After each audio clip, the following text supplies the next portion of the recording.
It's all come down to this, the end game. The one thing that can bring me peace. The only thing left I need is a big sandwich like that cartoon dog with the offensive Japanese accent makes. It's a humble goal, but it feels like the whole world's trying to stop me, and I have no idea why. Anyway, I'm starting off with some blue whale cutlets, then some killer whale cutlets, a bleeding environmentalist heart, active uranium, classified documents, white rhino brisket, arugula, a bump stock, guanciale sliced from the meat of the world's final remaining mummy, who also happens to be former President Jimmy Carter. You and I both learned that at the same time. I broke into the large hard-on collider and ripped out this thing. I don't know what it is, but it looked good, and also I'm turning on the collider without it. A tear from a dead god's eye. Do you remember the Montauk monster? 12 bucks a pound? Are you fucking kidding me? Okay, we're not getting that, but we are getting a slice of Schrodinger's pizza, abstracted to simultaneously be with and without pineapple, so the entire population can be angry about it. Magma from the center of the earth, a marshmallow, witch tits. We're only one ingredient away, and I think you know where I'm going with this. Cause sometimes to make a final sandwich, you gotta break a couple orbs. I'm Lyle Rath, and this is Pre-Game Discharge, the only video game show that's getting its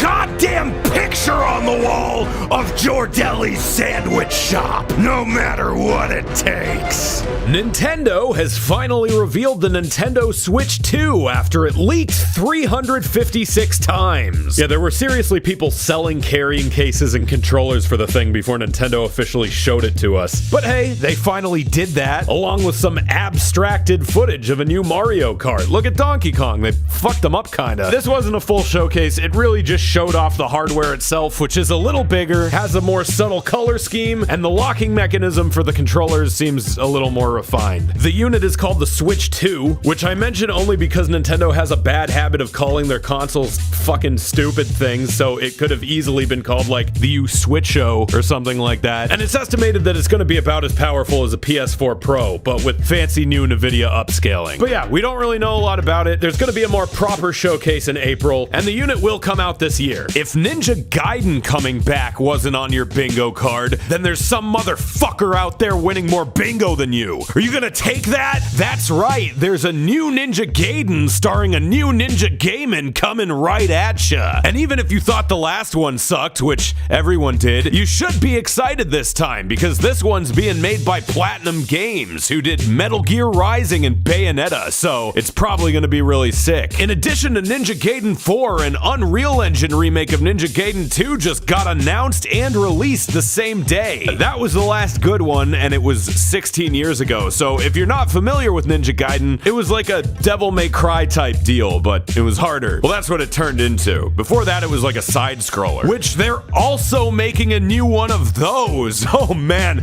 you're getting fucking destroyed at bingo. It just hurts to watch. We finally got a big in-depth look at Doom the Dark Ages, and it looks This time around, the movement is slightly slower, but you have this big, crazy chainsaw shield that you can block and throw and kill with, making combat more deliberate. This time it looks like they're going a little more open-worldy on some of the levels. You can finally pilot this big-ass robot, and holy shit, the idea of a Doom game where hitting things up close actually feels good has me so excited. And when they said, and you can finish off the demons now with an all-new, unsynced, completely in the player's control glory kill system. From any angle, in and out, as you see fit. It was like they looked me dead in the eyes and said, Lyle, your one hyper-specific complaint about a game that is otherwise made perfectly for you has finally been addressed. You're so fucking good at bingo, and you just won. I bet that's embarrassing for anyone playing against you. We love you personally.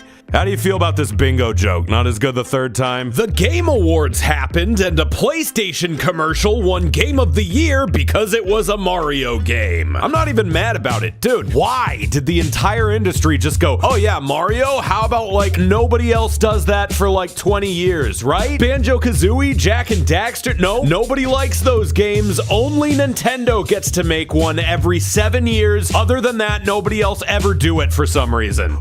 Whatever. The actual awards aren't the part of the Game Awards that matter. It's the announcements that we're here for, and there were some big ones. First off, Witcher 4. To the surprise of absolutely nobody, you play as Ciri this time around. She's a little older, a little more grizzled and badass. Other than that, it was just a cinematic, so we kind of don't know jack about shit. But hey, CD Projekt usually gets them right, even if sometimes it takes a few years after the fact. Elden Ring is also getting a spin-off multiplayer game called Elden Ring Nightreign. This looks super interesting. It's like an Elden Ring roguelike where you use a class-based character. There's like a Fortnite Battle Royale style closing boundary that ends with you fighting a big boss, some of which are from Dark Souls. And look, maybe it is just FromSoft taking the leftovers in the fridge and making us dinner with it, but I'll try it. Honestly, I'm just thankful that there'll finally be a FromSoft game where you can fucking open a menu and send an invite to your friend and they can join the game. Although I guess that feature hasn't been confirmed, so maybe not. Naughty Dog announced their new game, which is like a Guardian of the Galaxy Star Wars type beat. This is another one where we pretty much just saw this lady shaving and misbehaving, but she's got a big laser sword, so maybe we can expect the combat to be more melee focused than The Last of Us or Unfarted. Oh yeah, this game is called Intergalactic The Hairless Prophet or something like that. Okami 2 is finally happening. If you never played the original Okami, it's the best Zelda game that isn't a Zelda game. A sequel would be super exciting on its own, but especially now that Zelda isn't even doing Zelda anymore, I feel like this is when we need it more than ever. We finally got to see some of Borderlands 4. These are our new Vault Hunters. Not sure exactly what they do, but I saw some laser axes. I think we're about due for one of these to be good again, right? Warren Spector, the designer of games like Deus Ex and Thief the Dark Project, is working on a new game called Thick as Thieves, which is like a multiplayer PvPvE immersive sim.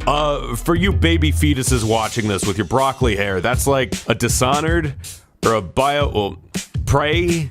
Did you play Prey? Also, this has nothing to do with Sea of Thieves. I thought maybe for a second, because of the art style and the title could have been like a subtle... It's not. It does look really cool, though. They say evil never sleeps. So if I'm gonna...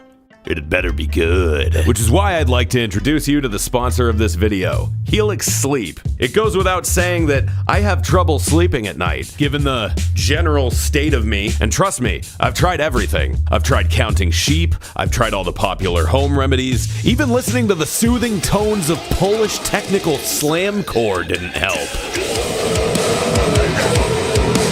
So when Helix Sleep offered to sponsor this video, I said, okay, buddy. Let's see what you got. They sent over this guy to unfurl this strange talisman, and I was like, there's no way there's a bed in there. But then, there was. Unfortunately, he proceeded to lay down on it and immediately fell asleep. I had to carry him down like 2 flights of stairs. But hey, I get it now. I've only had this thing a couple of weeks, and I've slept like 12 babies smashed together the whole time. Don't believe me? Well, it might surprise you to learn that this entire segment so far has all been a dream. On the Helix site, they have a sleep quiz that matches you to the mattress that'll make you most comfortable. They sent me the Helix Midnight Luxe with their special Glaciotex top that helps the mattress stay cool at night. Even Cheese likes it, and she is a very tough critic. Aren't you?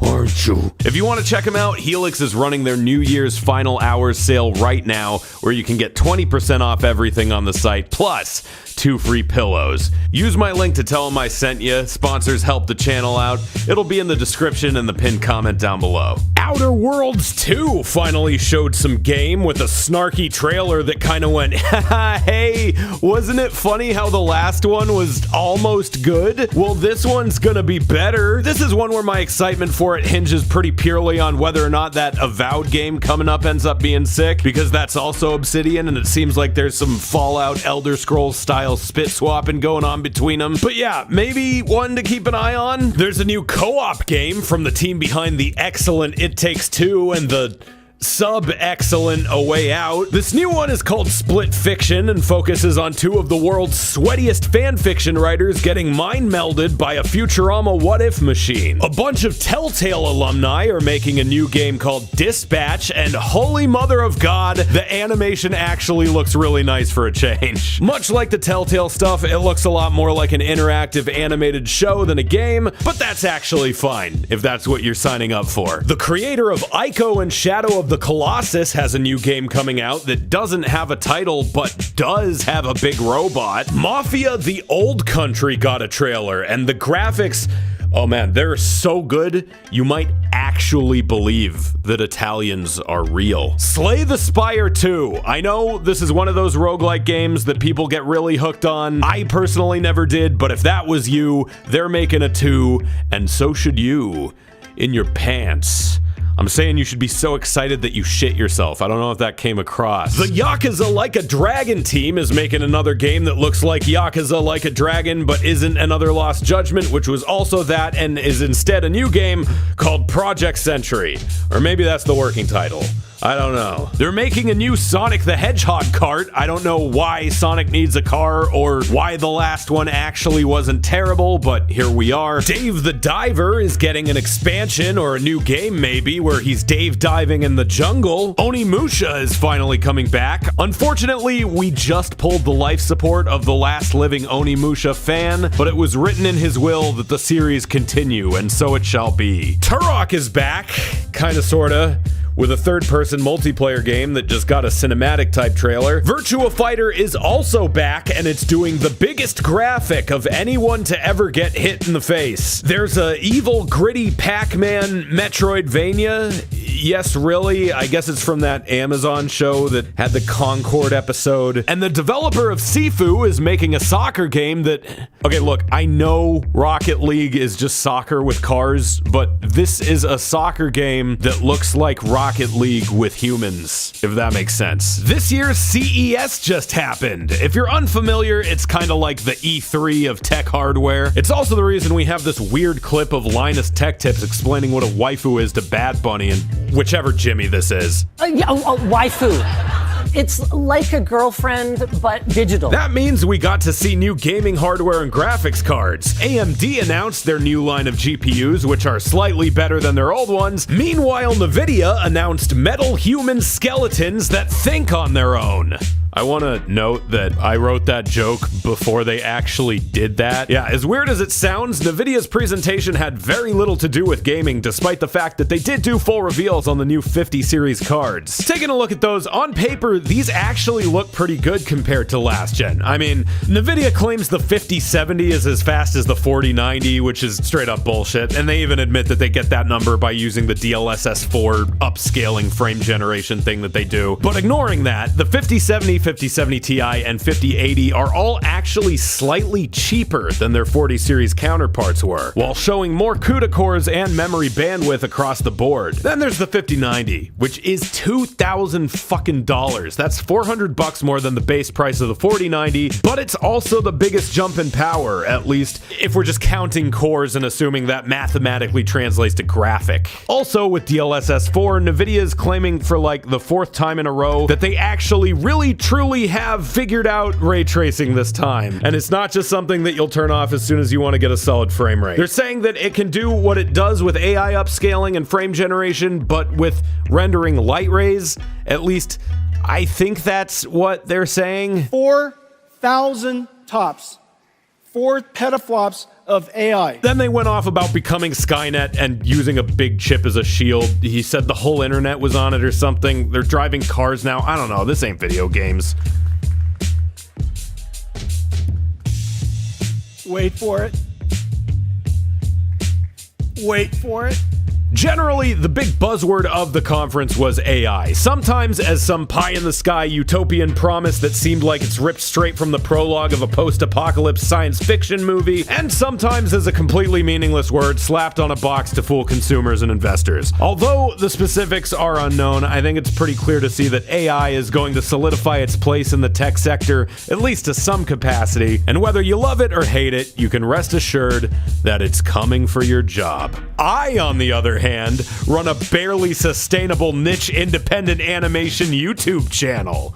There's nowhere to go but up. Another interesting thing we got to see more of is these Steam Deck style handhelds. There's kind of an arms race going on with these. To give you an idea, they all launched after the Steam Deck and they're all kicking around like their second or third generations right now. Valve themselves are actually working on a broader release of SteamOS, which if you've never used a Steam Deck, it's kind of hard to describe the mojo of it, but it'll probably make these run a lot better. In fact, Lenovo already announced a version of their new one that runs on SteamOS before it's even done. MSI has got one that took a bet on going Intel instead of AMD, and it seems like it's pretty powerful. Zotac has one lined up with the new chip. This one is awkwardly big. I don't know. I think it's sick as hell that we have handhelds now that can play full-blown AAA games. I think that space moves the needle a lot more in the industry than like the PS5 Pro or something. The Concord flop is so far-reaching that it's canceling other games too. Apparently there was a Horizon MMO project that was in the works that just got shit-canned. It wasn't whatever Guerrilla was working on, which is also some kind of multiplayer Horizon thing, I guess. I don't think I ever heard about that. Did they soft announce it to confirm it wasn't canceled? There was also a God of War multiplayer game that got flushed, which could have been cool, but I don't necessarily know if anyone wanted it. I just kind of want to see Kratos go to Egypt and beat up Thoth. Look, I'm not a big fan of seeing people's hard work go up in smoke, but if the industry is orienting away from the fucking service game model, I will welcome it with open arms. And I think we've seen enough high-profile flops in this genre to say it's finally time to pack it in, and I'm totally fine with that. In case you missed it, Wrath Club just put out an 11-minute anime pilot for the game series Class of 09, which we also published. The reception has been great so far, so if you haven't checked it out yet, you can find it for free on this very channel. That Clair Obscur Expedition 33 game got a big in-depth look. As much as I hate saying that name, the more I see of this one, the more on board I am, and I'm not sure why that switch flipped. I guess with RPGs, it's like, do you want to be in this world for a very long time? And at first it just looked like less stylish Persona, but as I'm seeing more breathtaking landscapes and crazy monsters, it's like, yeah, I could go for a bit of it. South of Midnight also got a bigger deep dive. I watched him talk about this thing for 10 minutes and I still don't quite know what kind of game it is. Half the time they're showing these really detailed environments and giant creatures and it looks amazing, and the other half the time they're showing these boring, empty, circular rock field combat arenas. I think this is like a semi-open 3D Metroidvania type deal, formatted like a God of War or something. If that's the case, I could see it being cool. If it's more on the rails and boxed in, I'm marginally less sold on it. The director of Witcher 3 is making a new vampire game called The Blood of Dawnwalker. They showed a cinematic trailer that looks a lot like a Witcher cinematic trailer, and a tiny tease of gameplay that looks a little bit like The Witcher. They had some music of people playing cellos and going, hey! Like The Witcher, and then they walked through this scary castle and talked about story and lore stuff. It was kind of excessive. If I was John Petrucci, I'd write a 22-minute song about how it made me kind of uncomfortable. Like, what is going on here? Are these their real accents, or are they trying to talk like vampires? Vampires. The vampires? I know that's probably not the case, but this is like too much, right? They made this lady carry a literal burning torch. There's no reason for that. Anyway, here are the game releases for the month. I'm Lyle Rath, and this has been... Oh, wait, hold up a sec. So, I haven't been using this thing a whole lot lately. You know, that wizard meme kind of made orbs mainstream, and I gotta stay ahead of the curve, but look at this. Check this out. It's been on the other side of it the whole time. I guess we never looked at it from this angle.